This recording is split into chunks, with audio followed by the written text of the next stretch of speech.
হাজার বছর ধরে আমি পথ হাঁটিতেছি পৃথিবীর পথে। সিংহল সমুদ্র থেকে নিশীথের অন্ধকারে মলয় সাগরে অনেক ঘুরেছি আমি। বিম্বিসার অশোকের ধূসর জগতে সেখানে ছিলাম আমি। আরো দূর অন্ধকারে বিদর্ভ নগরে আমি ক্লান্ত প্রাণ এক, চারিদিকে জীবনের সমুদ্র সফে। আমারে দুদণ্ড শান্তি দিয়েছিল নাটোরের বনলতা সে।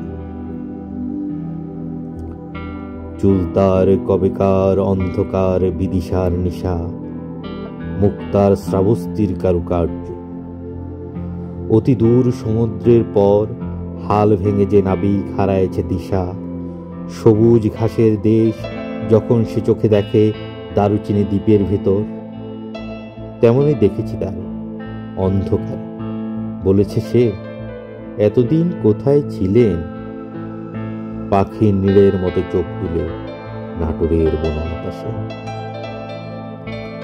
সমস্ত দিনের শেষে শিশিরের শব্দের মতন সন্ধ্যা আসে। নানায় রৌদ্রের গন্ধ মুছে ফেলে চিল। পৃথিবীর সব রং নিভে গেলে পাণ্ডুলিপি করে আয়োজন। তখন গল্পের তরে জোনাকির রঙে ঝিলমিল। সব পাখি ঘরে আসে, সব নদী ফুরায় জীবনের সব লেনদেন।